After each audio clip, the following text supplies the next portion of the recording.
Bonjour, aujourd'hui nous allons regarder comment retoucher un visage simplement sous Photoshop. Donc on part sur le visage de base, donc je l'ai copié sur un second calque pour pouvoir comparer par la suite.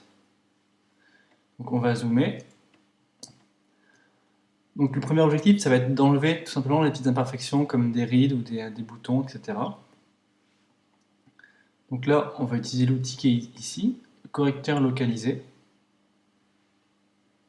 Et on applique tout simplement par exemple ici sur une ride. Voilà, donc on constate que ça l'efface.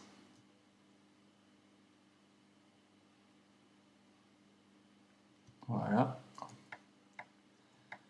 On peut aussi, il y a plusieurs options qu'on peut utiliser dans ce correcteur, qui sont ici en haut, similarité des couleurs, clean texture, contenu pris en compte. D'origine, il est coché sur contenu pris en compte.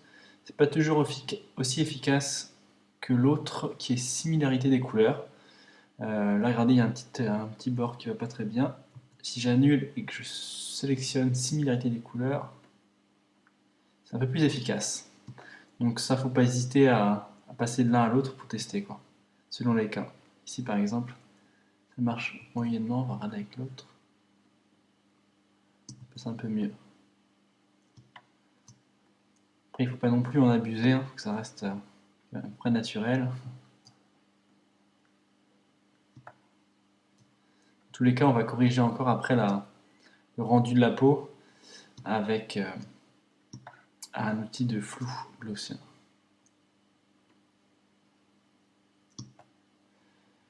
Voilà, on corrige quelques petites imperfections. Hop, est-ce qu'il en reste ici?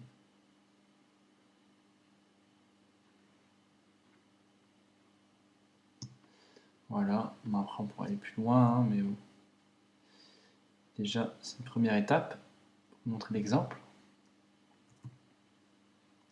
Dernier. Voilà. Donc maintenant on a corrigé, on voit la différence. Hein. On va dire que ça rajeunit un peu. Ensuite, donc on va dupliquer notre calque. Et on va procéder. On va créer un second calque, pardon, par-dessus le premier. J'ai une bêtise. On peut supprimer l'autre. Dans lequel on va créer une zone avec l'outil pinceau, ici. Prendre un pinceau assez large.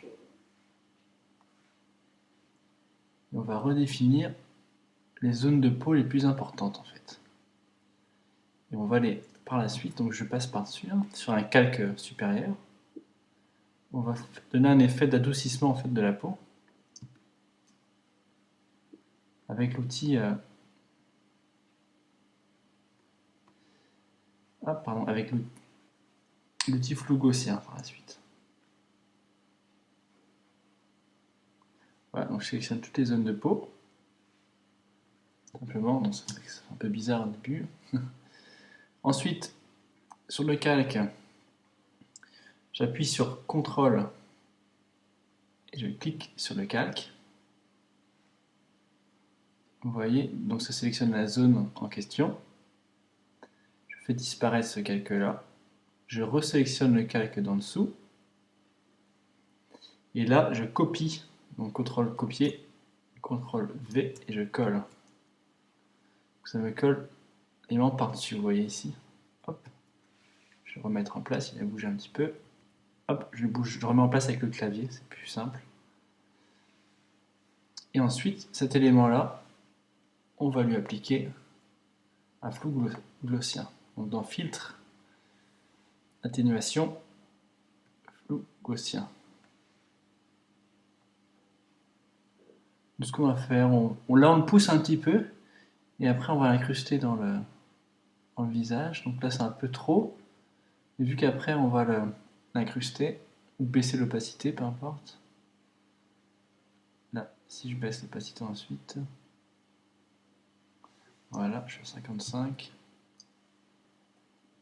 C'est pas mal.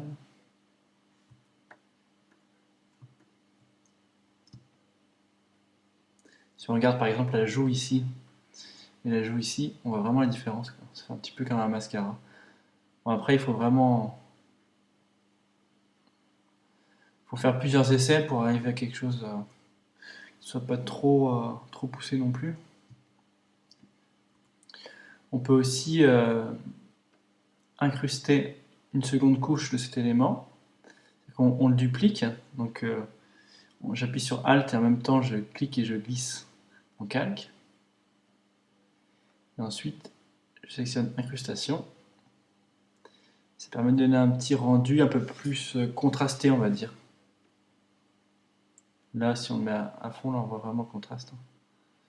Et si on le laisse comme ça augmente un petit peu le contraste.